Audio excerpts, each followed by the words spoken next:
What's up guys, Mega Man here. In this video we'll be talking about the Horizon Forbidden West accessibility features, and a link to the article that talks about this will be in the description down below. There are a couple of things that are automatically enabled upon starting the game, one of them being subtitles. You also have the option to change the size and background used with the subtitles for better visibility. You can select your preferred language, both spoken and subtitles, when starting the game for the first time.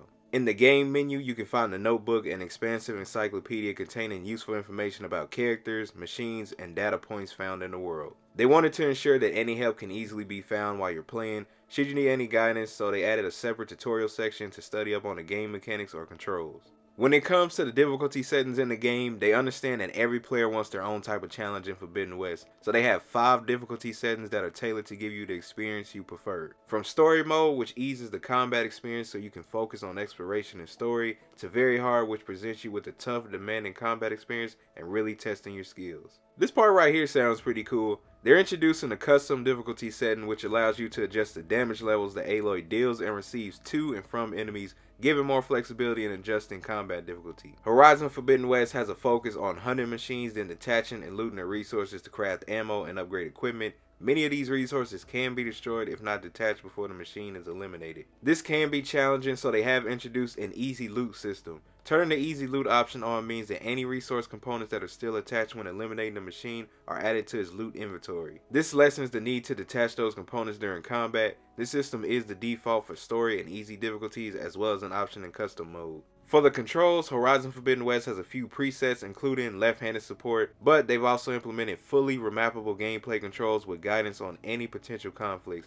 meaning you can fully customize which button or input does what. There are also several options to swap between toggle or hold where applicable, invert the X or Y axis. Another new feature is the co-pilot system, which grants a second PlayStation controller with mirrored controls access to the game. This only requires another controller, DualSense controller for the PS5 and DualShock 4 controller for the PS4, and a second user profile. Horizon Forbidden West also features optional motion sensor controls. Using the DualSense wireless controller's built-in accelerometer and gyroscope, you can make intuitive micro adjustments to aim shots for that extra touch of precision. There are sliders for the sensitivity of movement, as well as dead zone settings for the analog sticks. You can also quick swap between weapons with one tap and swap the functionality of the left and right sticks for character and camera movement. As the PS5 version of the game makes use of the adaptive triggers and vibrations, they have introduced settings for players that find these options challenging. You can change the vibration intensity on cinematics, traversal, combat, UI, or the environment. You can also disable the adaptive triggers when wielding weapons. When it comes to weapons in combat, you can, for example, adjust how much the game slows down when the weapon wheel is activated or enable an aim assist.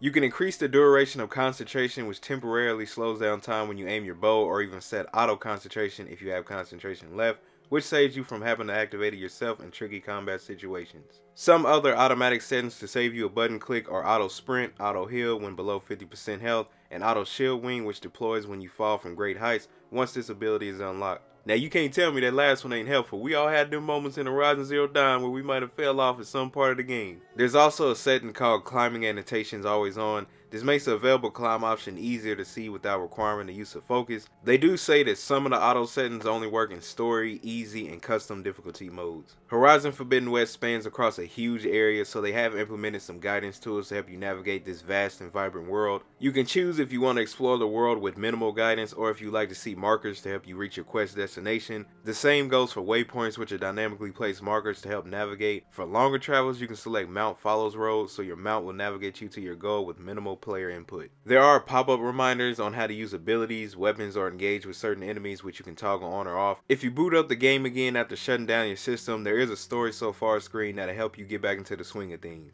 While PS4 might encounter the occasional loading screen including helpful hints, PS5 players can toggle between informative and immediate, since the game loads a lot quicker, and some might prefer to read the loading screen tips. There's a couple of settings here that are specifically aimed at reducing any discomfort that players might experience. You can fine-tune the camera shake and motion blur settings that completely customize the game's HUD to control what information is visible to you and when. You can also decide on the size of the subtitles and toggle whether they are displayed on the background or not. Audio-wise, there are individual volume controls for music, speech, and sound effects. You can also force mono audio, and you can remove tinnitus sounds. These are triggering sounds like machine shrieks, which are similar to tinnitus sounds. In the PS5 version, there are also additional options to trim the volume of machine sounds, weapon and explosion sounds, or ambient sounds. Comment below if you use any of these, which one will you be using. Thank you all for watching this video. Here's some more Horizon Forbidden West content. If you enjoyed this video, don't forget to click the like button and subscribe. Stay tuned for future gaming updates, and I'll see you all in the next video.